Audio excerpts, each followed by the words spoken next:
सरकार को अब 1 साल हो गया और जो निर्णय लिए सरकार ने उससे जनता में काफ़ी आक्रोश भी है।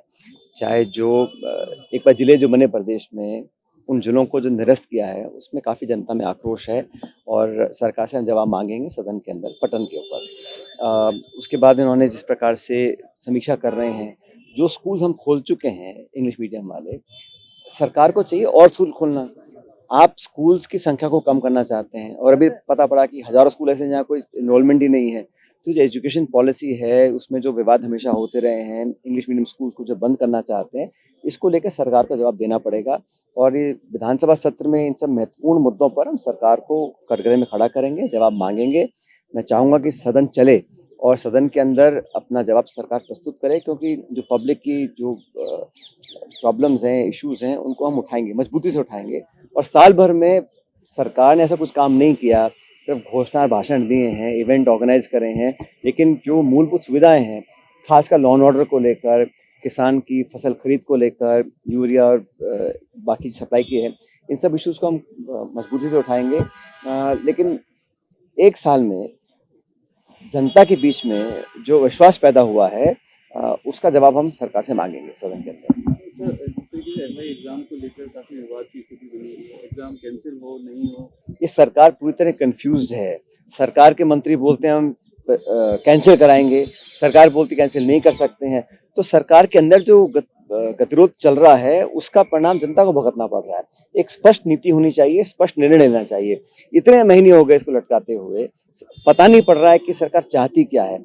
एसआई की भर्ती की बात हो या बाकी परीक्षाओं की बात हो, अनिश्चितता और अनिर्णय की जो स्थिति है उससे जनता में बहुत एक कन्फ्यूजन पैदा होता है। और क्योंकि सरकार में इतने सारे मल्टीपल पावर सेंटर बन चुके हैं, मंत्री कुछ बोलते हैं, सरकार कुछ बोलती है और जनता पिस रही है और इस तरह से मजाक बना हुआ है। तो स्टेट गवर्नमेंट को चाहिए अपनी नीति स्पष्ट करे।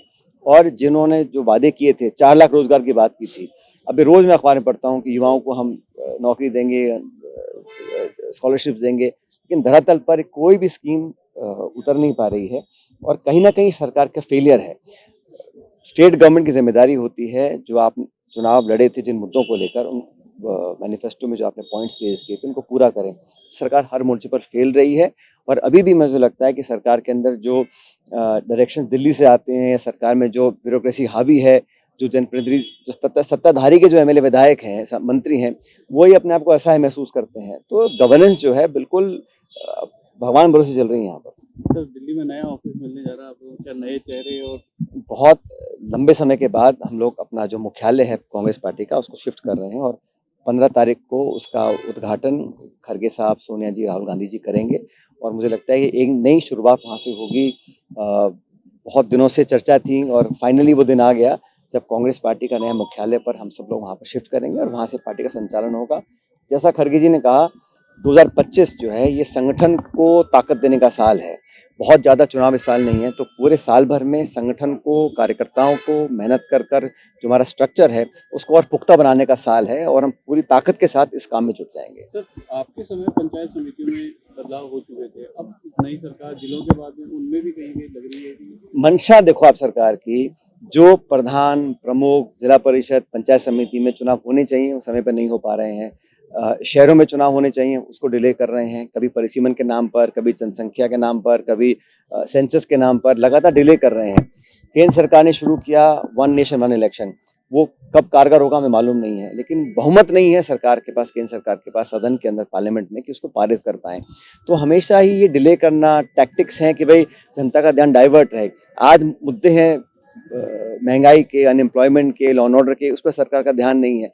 बस नए नए जो है जुल्म देने का उनका काम है और ये जो परिसीमन का काम है सरकार को स्पष्ट करना चाहिए ना, क्योंकि जो जनप्रतिनिधि चुनकर जाते हैं उनका कार्यकाल खत्म हो गया, वहाँ पे फिर अधिकारी बैठते हैं और जनता की जो आवाज़ है वो नहीं पहुँच पाती है। प्रियंका जी पर जिस तरीके से कमेंट किया हम सब कह चुके हैं, बड़ा निंदनीय है और मुझे आश्चर्य इस बात का है कि जो स्टेटमेंट प्रियंका जी के बारे में बोला गया उसका खंडन या उससे दूरी बनाने का काम भाजपा के शीर्ष नेतृत्व को करना चाहिए।